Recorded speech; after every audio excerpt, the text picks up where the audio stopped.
Hi, Heaven.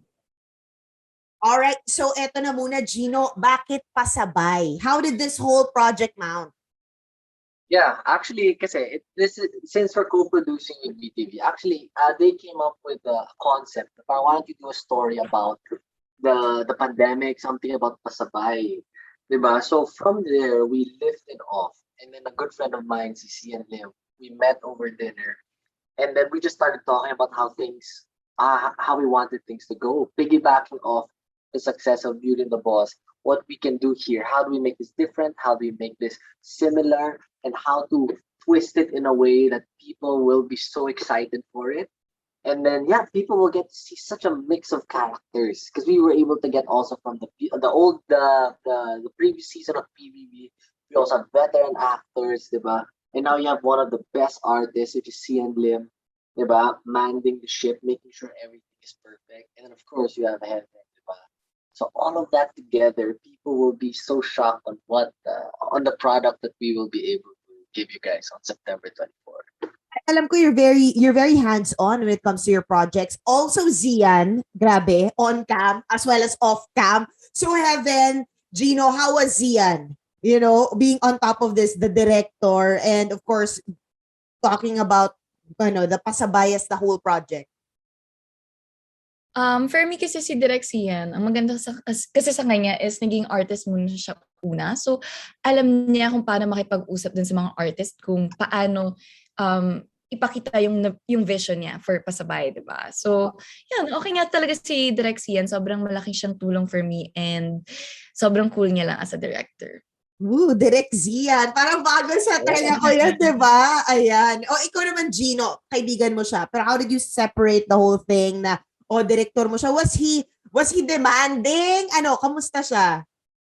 Actually, I told him before the shoot. I was like, pare, once we step on set, treat me as an actor. Don't treat me as the executive producer. Because that's what some directors tend to fall into. Na parang it's so hard for them to give me notes. But I told him that really teach me because I want to move forward. I want to grow as an actor, diba?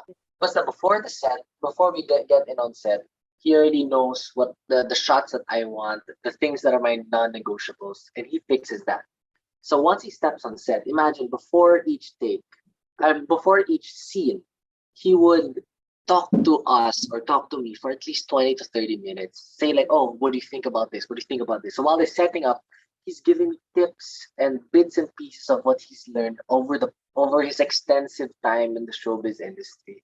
And for me, that means a lot because now my growth as an actor becomes exponential because you have an actor who's done it all and who's teaching you these tips and tidbits of advice that will really help your character move forward. And that's how hands-on he is, diba? And then for me as a producer, that I want, the look that I want is all taken care of in the pre-prod. Once I step on set, I am just Actually, ang hirap nga ng Gino, no? Kasi boss ka talaga. Diba? Hindi ramdam. Hindi mo naramdaman? Hindi naman ang Mando? hindi naman ako na hindi. Iba siya pagdating talaga sa set, as in talagang hindi siya easy. So which is I appreciate. Gino, nung pinoint out niya nga, nga, paano yun? Di ba, producer ka? At the same time, syempre magkakaroon nga ng ng inhibitions yung team mo. Dahil boss ka nila eh. Di ba? Tapos artista ka nila. Pero ayun, let's talk about your characters naman. You're gonna be, sige, since Heaven, dahil kitang-kitang ganda mo rito, ikaw ang executive dito, tama ba? Na nagso-soul searching. Can you tell me more about that? Like, paano ka nag-end up dun sa beach? so kasi basta parang real estate agent ako, kasama ko si investment ko, which is si MJ. Tapos sumakto biglang na lockdown. Tapos so syempre lungkot-lungkutan si ate girl kasi syempre parang gusto ko yung manager ko, yung boss ko, tapos di ko makikita ganyan. So sa sobrang tagal, syempre hindi mo malalaman kung kailan matatapos yung lockdown, di ba? Biglang katabi ko lang pala yung etong si Gino, si John. So sobrang opposite namin when it comes to love, ganyan, kung paano yung perspective namin dun sa ganon. Ako kasi hopeless romantic. Siya rin, ibang klase ng hopeless romantic to the extent na parang siya naman, hindi pa siya nakaka-move on or gusto niya pang balikan yung ex niya. So, yeah. So, ako, eto naman si girl, syempre parang doon mo makikita yung transition from parang magkaaway kami ng simula, tapos biglang magiging friends kami. And then maybe there's gonna be something more. And yun yung sana abangan ng mga tao. So yun. And si Gino, musician dito. Musician ka ba talaga? Are you really an artist? Diba? In that way? Like, anong look mo rito? Excited ako makita. I know. It's something totally new. Because like for Beauty the Boss, what I told the writers is that whoever I am, just plug it in the series. But then this one, we tried to stretch me a little bit of where I can take it. Diba? So now, diba, I sing in this series. Sample nga! Diba? I sing in this series, diba? And then like my character is totally different. I'm not a businessman here. I'm a struggling musician, and I'm supposed to be a doctor at the time, diba? But then what I relate to my character the most is how he falls in love, diba? Na parang he goes all out talaga. Ganun ka ba talaga? Kaya tumatawa ka kanina nung sinabi ni Heaven, parang someone nagmo-move on ka daw yung character mo. Then you laughed. Why did you laugh in that part? Oo nga. Hindi ko alam bakit ka tumawa. Bakit? Pinakakatawa yung sinabi ko. Ano sinabi mo that I laughed? Oo, sabi ni MJ, MJ. Ano sinabi na tumawa? He was describing you and then tumawa ka nung sinabi niya na yung character mo nagmo-move on. Then you laughed so much. I was like, why'd you laugh? And she was talking. Oo. Pero feeling ko kasi tingin niya MJ clown ako eh. Sa paningin niya ata clown. And then, Gino, para nakadevelop ko ng rapport, no, talaga. Good chemistry with Heaven. Why Heaven this time around? Why is Heaven the perfect leading lady for Pasabay?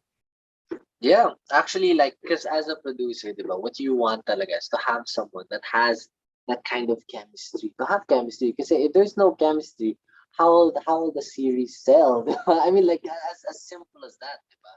So, like, obviously, what I wanted at the start is to get a friend of mine. Para at least there's already that rapport. But then when Heaven came in the picture, grabe, like, usually when I meet my leading ladies or whatever, usually nahiya sila at the start kasi syempre, I guess the actor producer kind of thing.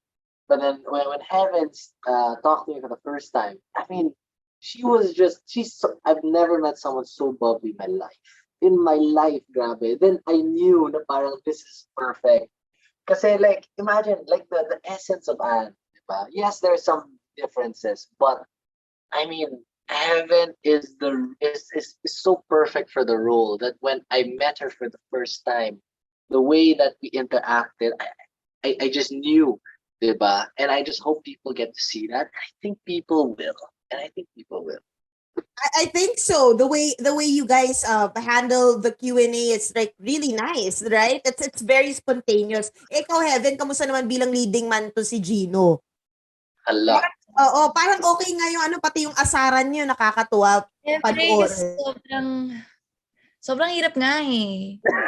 Bakit? Pinahirapan ka ba? Nahirapan. Sobrang hirap na parang wala namang trabaho. And I mean, what I'm saying is, sobrang natural lang lahat, basically. So, yung work namin, hindi ko ramdam na work siya. So, yun. Si Gino kasi, inalagaan niya lahat ng cast. Ganon siya. Siguro lumalabas yung pagiging ipin niya pag mga lunch break. Pero kasi mga lunch break namin, tulog ako lagi. So, yeah, lagi akong tulog. Si Gino, kasi mabait siya as a person and marami siyang qualities na hindi ka mahihirapan to be with. So, mabilis lang din pumasok na dun yung chemistry, yung work namin. Buti hindi ka na-intimidate. Sabi niya sa lahat daw na leading niya, ikaw ang hindi na-intimidate sa kanya. Hindi. Kasi, siguro kasi yung mga iba, like, hindi kasi ako ma-research basically, hindi ako ma-research ng tao. Kasi ayoko na i-judge ko siya by anong sinasabi ng social media. Because of course, sa akin din, di ba, marami ring perception sa akin yung tao. And like, ayokong ganun yung mangyari. So, ako, kung paano kita na-meet, ganun lang talaga. So, tatratuhin lang kita na like normal para normal lang. Kasi ang pangit, di ba, na oh my God, ganito kasi siya yung ano. So, kailangan dapat ganito ako. I don't change for um, other people. Like, So I rate don't mo wanna si Gino. Dali yung isa tanong ko dito, rate mo daw si Gino 1 to 10. rate ko si Gino from 1 to 10 with, What, like, ano, paano? as a As a person? person? As a Like, person, as a workmate, as a workmate? o as a person, sige. Naiya ako, nagtatakip ng cap. Ano naman, wow. This is Yan, part of the, grabe. Boss, alam mo, dapat dito meron akong Nasa rate, oy, pinadala ko kay Miss Bebeth yung question na yun, ha. Rate 1 to 10. dapat dito meron akong, race. Oh, Just madaling kidding. humirit ang bonus kay Gino. Parang madaling humirit. Boss, pa-bonus naman. Hindi. That joke lang yun ha. Baka totohanan naman. So, Ayaw ko yung... totohanin. Bakit hindi, di ba? Hindi, may higla ako mangloko. Pero hindi. So, si Gina has a partner siguro sa work. Siguro like 9. Wow, gusto mo yun? Numawag ng 9. Taas. Wait lang, then 9 kasi, siguro kasi first lang namin din to. And marami pa, sana hopefully, like marami pa, diba? So, ilang days pa lang tayo magkasama talaga. So, 9. Kasi, sana, di ba, sana mas magkakilala pa tayo more sa work, diba? How long was the lock-in? How long was the lock-in ba? 10 days. 10 days lang. And you'll have ba na 10% na hindi pa na nabubuo, sabi ni Gino? Mga last 2 days na lang. No? So, yun. O si Gino naman, ay naku, si Boss magre-rate ng kay Heaven. Kamusta si Heaven 1 to 10? Boss, wala akong pang bonus. Wala akong pang bigay sa'yo, boss. Hindi ka na daw ng race. Charot. For me, diba, for me, I would give Heaven a 10. Wow! Perfect! Yeah. Perfect. I mean, alam naman ni Heaven yun that I have a happy crush on her. Diba? So, I mean, everything that she does, kasi whether it's work or whether like behind the scenes when we would talk and stuff like that, grabe, she's just so real.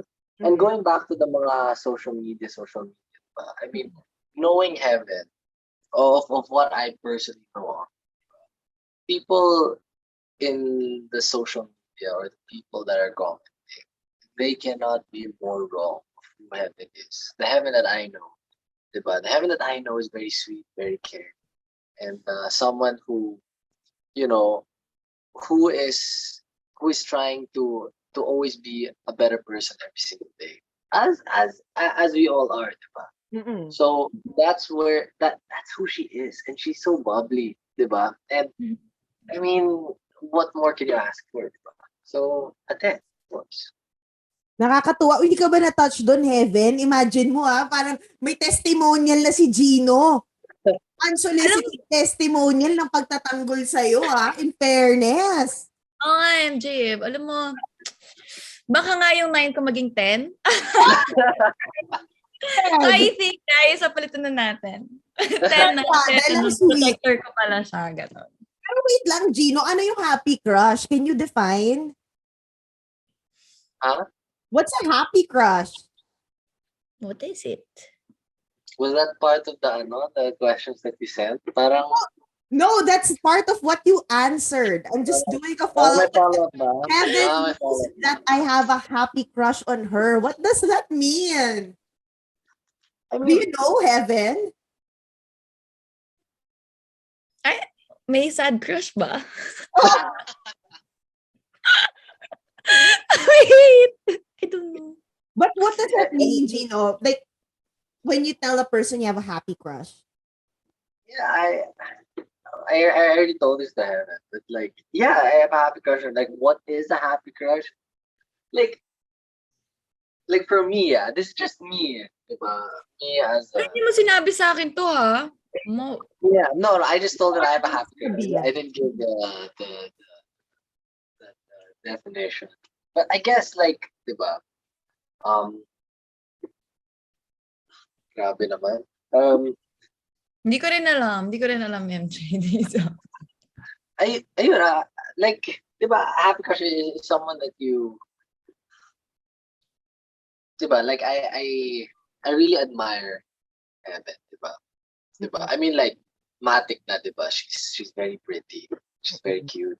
She's very bubbly. She's very caring, diba? I mean, when you look at someone who has all those packages, and plus she's so close pa to her family, that's someone that you really look for kasi, diba?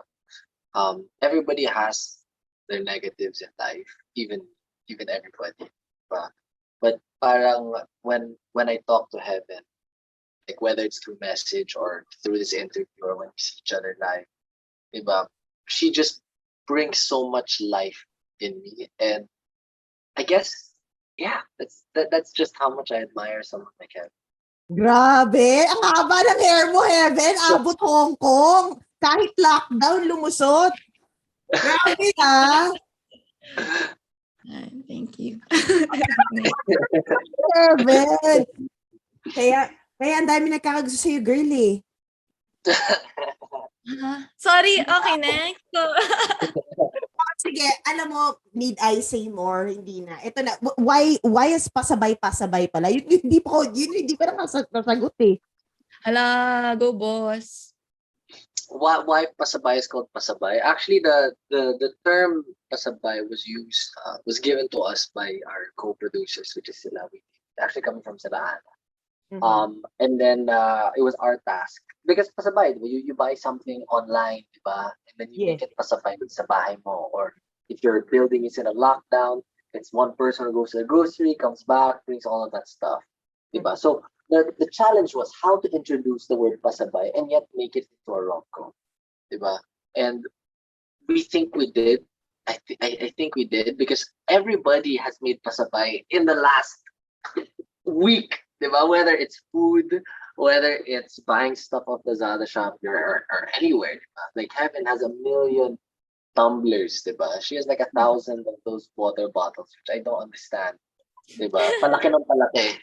Whereas for me, I only have one water bottle that's like really bad, diba? So I mean, everybody can relate in some sense, and I hope that in itself will tap a lot of people to be able to tune into our series.